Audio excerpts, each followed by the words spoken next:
Bonsoir tout le monde, bonsoir, bonsoir tout le monde. Bienvenue pour votre nouvelle séance de relaxation. Ici, AS Minotaur, et c'est un plaisir de vous revoir pour ce soir. Mais attendez, nous sommes dimanche. Normalement, je devrais vous proposer une séance exclusive aux membres.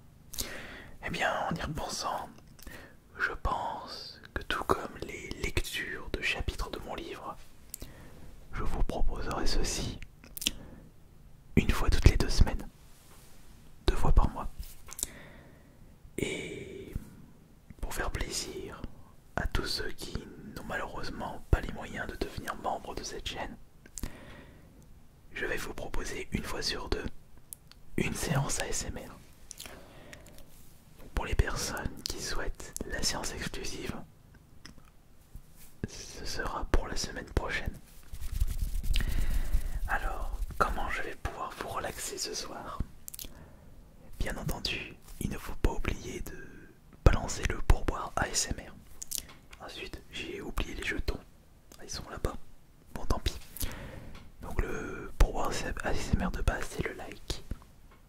Donc s'il vous plaît, n'oubliez pas de liker cette vidéo si vous aimez bien mes séances. Et puis je ne pense pas que vous êtes déjà en train de vous endormir. Je ne pense pas que vous êtes déjà en train de vous endormir. Ou si peut-être. Attention, on a à peine commencé la vidéo. Vous risquez de vous écrouler d'ici 4 à 5 minutes si vous êtes vraiment fatigué. Mais après tout, c'est le but de mes vidéos. Bon, alors j'étais en train de réfléchir un petit peu à comment je vais pouvoir vous relaxer. Et je me suis dit, pourquoi pas tenter de vous relaxer avec une partie de mes jeux les plus rares. Et pour ceux qui ne le savent pas, je suis collectionneur de jeux vidéo et je possède de très très belles pièces dans ma collection. Alors je vais vous en montrer une petite partie et tenter de vous relaxer avec ça, tout en vous racontant 2-3 petites anecdotes si j'ai déjà joué au jeu que je vais vous montrer et où est-ce que j'ai pu les trouver. Alors, commençons par celui-ci. Et vous pourrez me dire si vous connaissez les jeux que je vais vous présenter. Parce que pour certains, ils ne sont pas si populaires. Pour les versions jeux vidéo, bien entendu.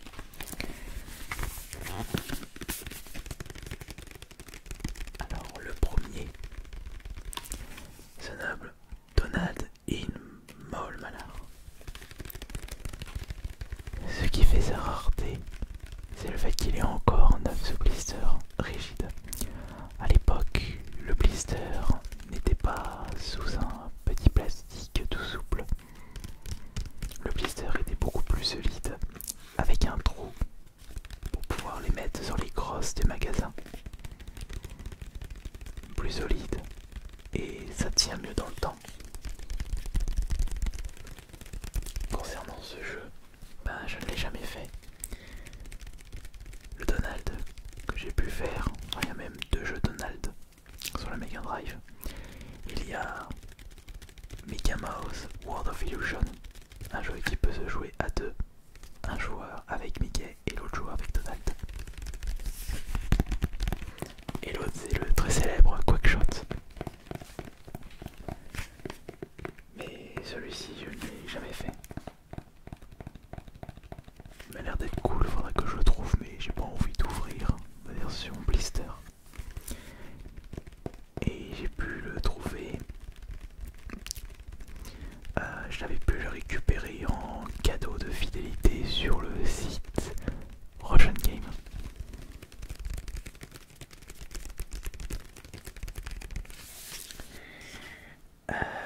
On va maintenant basculer avec un jeu issu de la concurrente directe de la Mega Drive, un jeu Super Nintendo. Et encore une fois, il s'agit d'un jeu sous rigide. Regardez cette très très belle pièce. Il s'agit de Secret of Evermore. Beaucoup d'entre vous doivent connaître Secret of Mana sorti sur Super Nintendo. Celui-ci est sorti un peu plus tard. J'ai pu le récupérer également avec les points de fidélité sur Ocean Game. Mais il représente beaucoup de choses ce jeu. Déjà à l'époque je l'avais pas mal joué, je m'en étais arrêté presque à la fin. Il s'agit d'un RPG en temps réel.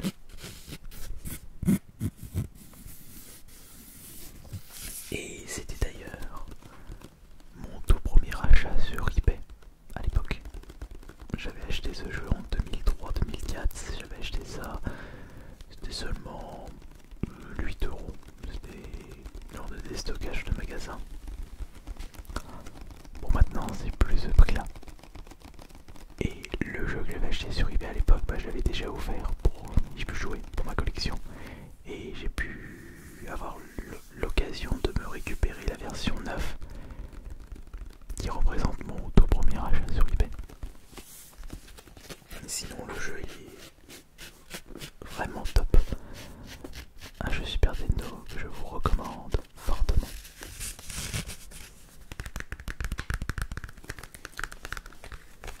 Alors, qu'est-ce que j'ai d'autre à vous présenter? On va peut-être basculer sur un jeu sorti sur Nintendo, mais la console, la grande sœur de la Super Nintendo, la Nintendo, la NES Nintendo Entertainment System 8 bits. J'en ai même deux. On va commencer par le premier. Il s'agit de Castlevania 3 Dracula Curse. Il n'y a que vous qui puissiez arrêter Dracula de faire couler le sang. Conduit par l'immortel comte Dracula, une armée diabolique, la plus gigantesque qui ait jamais été rassemblée, se tient prête à enterrer l'humanité dans une tombe de terreur. La destruction de cette légion composée de dragons des marais, de squelettes balafreurs et de monstrueux démons ne pourra être assurée que par un combat suprême mené par le plus rusé des guerriers. L'histoire se situe 100 ans avant la naissance de Simon Belmont. Dracula est jeune et il vous faudra plus qu'un pieu pour neutraliser ce démon. Heureusement, vous assumez le rôle de Trevor, l'aile de Simon, qui veut le premier de la lignée des seigneurs Belmont. Un jeu qui se joue uniquement à un joueur. Il y a eu trois Castlevania sur la NES. Celui-ci est le troisième. Et personnellement, j'ai pu découvrir cette série avec le suivant sur console de salon, Super Castlevania 4, que je considère comme le meilleur de Castlevania. J'ai pu y jouer sur Castlevania sur la Game Boy. Beaucoup de souvenirs. Et ce jeu, j'avais pu le récupérer pour 50 € dans un Easy Cash. Le jeu était tellement bien foutu que je pensais que c'était une contrefaçon, mais pas du tout. Alors, maintenant, je vais vous montrer un autre jeu NES de ma collection, très rare. Alors celui-ci par contre, je ne l'ai jamais joué. Il s'agit d'un jeu de plateforme, Hammer-In Harry. Les Rusty Nails rencontrent un marteau implacable. Carpentersville se fait démolir par les Rusty Nails. Ces ouvriers de bâtiments peu recommandables détruisent les maisons, vendent des biens immobiliers et construisent des centres commerciaux sur les terrains volés. Une très mauvaise surprise est attend dans la maison de Harry. Harry est décidé à se venger. Il tient un marteau à la main et en guise de petit déjeuner, il servira des pointes à ses ouvriers irresponsables. Voici venu le temps du marco. Alors, si je me souviens bien, celui-ci j'avais pu le dénicher en vide-grenier il y a fort longtemps pour 4-5 € à l'époque où c'était pas compliqué de trouver des jeux rétro, même en boîte. Aujourd'hui, malheureusement aujourd'hui, il n'y a plus vraiment de vide-grenier. Il va falloir patienter, même dans les vides-greniers, c'est compliqué de trouver des jeux rétro en boîte et en excellent état.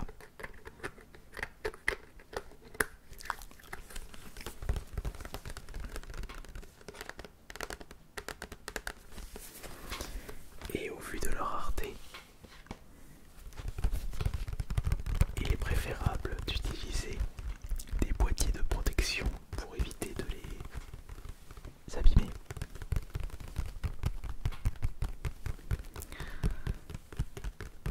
Ce n'est pas tout ça, mais laissez-moi maintenant vous présenter un jeu sorti un petit peu plus... un jeu un peu plus récent, mais qui reste tout de même assez rétro.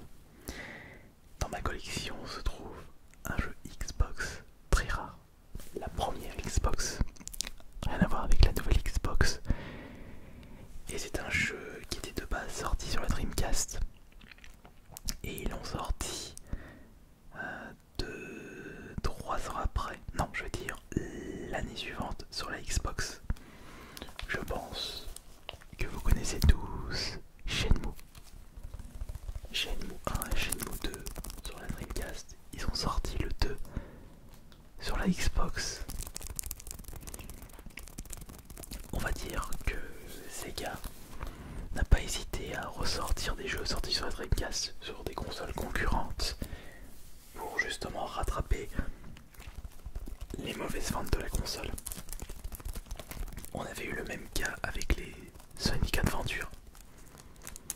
Mais il y avait aussi des éditeurs tiers qui ont ressorti des jeux Dreamcast sur des consoles concurrentes comme Kai of Arcadia sur la GameCube, Ikaruga sur la GameCube, Shenmue 2 sur la Dreamcast. Et un peu plus tard, enfin récemment, avant la sortie du 3, nous avons pu rejouer à Shenmue 1 et 2 dans des compilations PS4 et Xbox One. Mais comment se fait-il que le jeu qui se trouve entre mes mains est rare et extrêmement rare? Écoutez, c'est parce qu'il est neuf, il n'a jamais été ouvert. Et ça c'est très recherché par les collectionneurs. C'est pas ton cas toi. Une quête épique dans un monde moderne, avide de vengeance et de réponse. Ryoazuki hante les rues de Hong Kong. La mégalopode cache autant d'amis que d'ennemis et Ryo réalise bientôt qu'il a encore beaucoup à apprendre. Il doit parfaire ses connaissances en arts martiaux avant d'affronter Danley, l'assassin de son père. Chaque jour rapproche Ryo de ses objectifs, venger la mort de son père et résoudre les mystères du miroir Phoenix. J'ai pu découvrir et terminer le 2 sur la compilation PS4 ou Xbox One, je crois que c'était la version Xbox One. À la fin il y a pas mal de longueur et j'ai quand même préféré le 1. J'ai préféré l'ambiance du 1. Attention que le blister ne s'abîme pas trop. On va retourner du côté rétro gaming avec un autre jeu Mega Drive.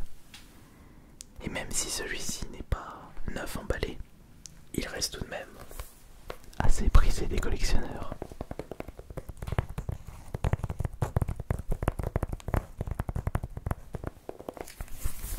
Alors le jeu se nomme Venom Spider-Man Séparation Anxiety. Il s'agit d'un, je dirais, non c'est pas vraiment un jeu, un beat'em up, je dirais plus un jeu de plateforme assez classique. J'avais pu le tester quand je l'ai récupéré, mais c'est pas vraiment ma tasse de thé. C'est un jeu que j'ai pu récupérer dans un lot rétro gaming et il est en parfait état. séparations sont parfois bien cruelles. Venom a violemment été séparé de sa combinaison vivante, engendrant ainsi 5 symbiotes aliens redoutables. Dans ce jeu, pour 1 ou 2 joueurs, Venom fait équipe avec son ennemi juré Spider-Man pour affronter les nouvelles forces du mal. Entre le jury sans pitié et des alliés comme Ghost Rider et Daredevil, Venom tentera d'ôter la vie aux symbiotes qu'il vient de mettre au monde. Évidemment, ce qui fait la valeur d'un jeu, c'est l'état et s'il est complet. Et dans mon cas, attention doucement, le jeu est en excellent état. Une cartouche Mega Drive, ça devra me remémorer des souvenirs à quelques-uns d'entre vous, même si personnellement mes jeux Mega Drive préférés sont Street of Rage 1 et 2, Sonic bien entendu. Les Disney sont vraiment top.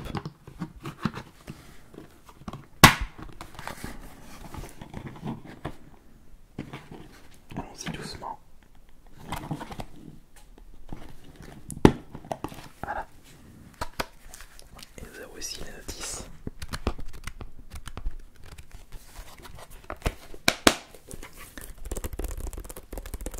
Il est vrai que je ne vous montre que des jeux sortis sur console de salon. Dites-vous que je possède également un jeu Game Boy. Assez rare. Malheureusement, il aurait été plus rare si j'avais la version FAH, puisque je possède la version NOE. Et de plus, il lui manque la notice. Laissez-moi vous présenter Kid Dracula sur la Game Boy, dans une boîte au design très rétro gaming. C'est Kenneth Nacré rend les filles folles et son humour glacial les fait hurler de rire. Voici Alex Kidd, vedette du mythique royaume de Transylvanie. Le mort-vivant le plus cool a revendiqué l'usage de la Game Boy. Si vous pensez que Mario s'y connaît en magie, alors vous allez être conquis par les pouvoirs fascinants de ce gamin vampire. Avez-vous vu sa transformation stupéfiante en chauve-souris? Sacrebleu, personne ne le réussit. Ne le réussit mieux que Kid Dracula. J'ai l'impression de lire une OP YouTube. Une OP Red Shadow Legend. Faites preuve de ténacité et gagnez des vies supplémentaires au cours des 5 sous-jeux occultes, comprenant l'épreuve de kidnapping, le crâne magique et les sweepstakes des glaives romains. Sans oublier la collecte des pièces pourpres qui vous torturera les ménages pour les 4 siècles à venir. Jeu pour un seul vampire. Je n'ai pas pu le faire celui-ci. Et concernant sa trouvaille, c'est dans un vide-grenier spécial geek, récupéré à 30 €. J'avais fait une bonne affaire ce jour-là. Alors j'en ai plus que 3 à vous présenter. Et bien entendu, on va garder le meilleur pour la fin. Le plus rare de ma collection. Peut-être que ce n'est pas le cas au moment où vous regardez cette vidéo. Ouais, peut-être que je me renseigne un petit peu plus. On verra ça. Alors maintenant, j'aimerais vous présenter un jeu qui a pu avoir une sacrée réputation par rapport à son côté très trash. Et on ne pensait pas, au vu de ses graphismes et de son chara design, avoir affaire à un jeu assez violent à des moments. Voici Conquer Space Furde, le dernier jeu de chez Rare pour la N64.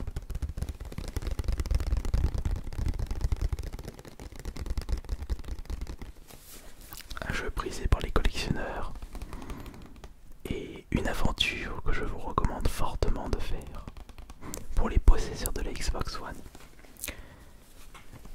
Il est disponible dans la compilation Rare Replay. Et c'est d'ailleurs via cette compilation que j'ai pu découvrir ce jeu très sordide. avec des situations qu'on ne pensait pas retrouver sur la Nintendo 64. Un jeu très atypique, en plus d'être qualitatif.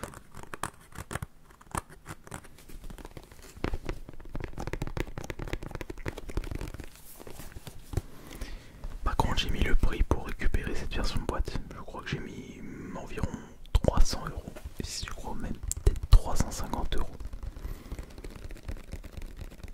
Un jeu dans une qualité exceptionnelle.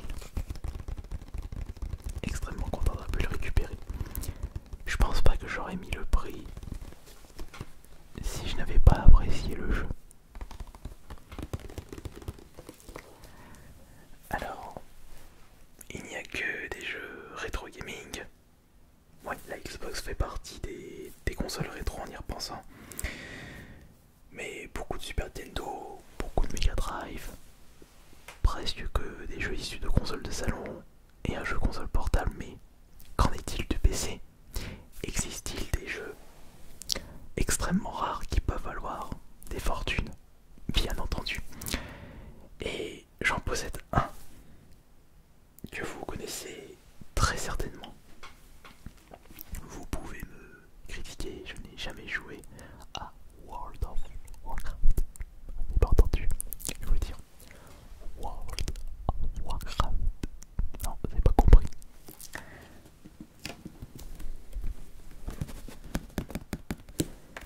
World of Warcraft. Dans mes mains se trouve le collector Burning Crusade. Et encore une fois, c'est une édition encore neuve sur blister plastique. C'est une édition qui peut se vendre autour de 500 euros. Et vous allez me demander comment j'ai pu récupérer ceci. Eh bien, c'était vraiment par le plus grand des hasards. Dans un vide-grenier, une personne me l'avait vendu pour seulement 10 euros. Et depuis tout ce temps, je n'ai jamais ouvert le pack et aujourd'hui il est très rare d'en trouver un. Plongé au cœur de Burning Crusade avec un contenu exceptionnel. Le petit problème, c'est que le blister plastique a tendance à s'abîmer. Comme par exemple là, il se déchire un petit peu. Faut faire très gaffe. Parce que juste un plastique prouve que c'est une édition, que c'est un jeu qui n'a jamais été ouvert.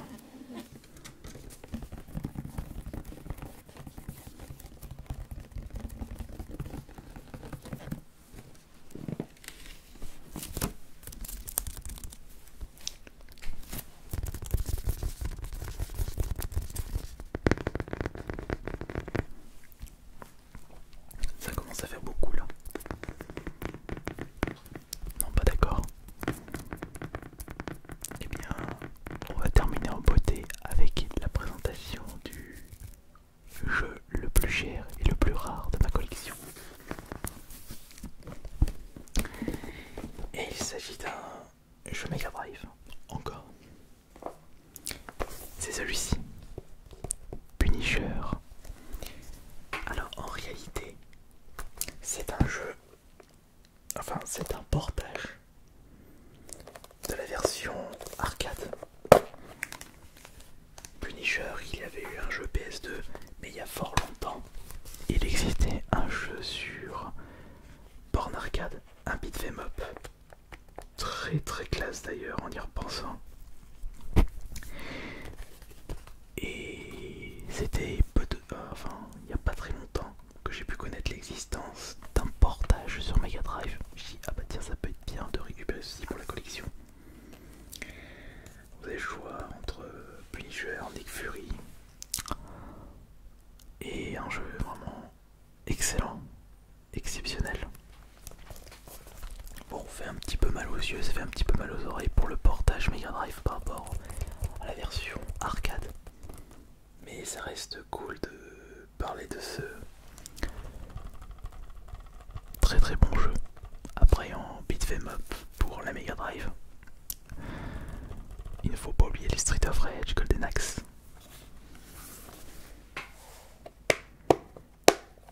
Il faut dire que la Mega Drive a pu apporter d'excellents titres, de la très très haute qualité. Après, ce qui fait sa rareté, bah, c'est bien entendu son le fait qu'il a été que très très peu édité. Ça coule de source. Et aussi l'état.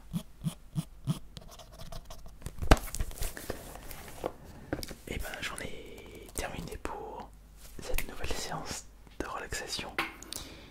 Et j'avais utilisé une autre source de lumière, une ancienne source de lumière. C'est celle-ci.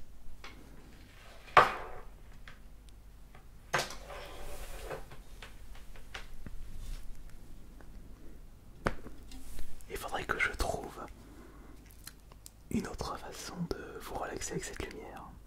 Parce que comme ça peut être pas mal, non? À voir. Je tiens à vous remercier de votre présence pour cette séance qui a duré presque une demi-heure. Plus ça va et plus c'est long, ça c'est cool. C'était Ice Minotaur. Bonne nuit à tous.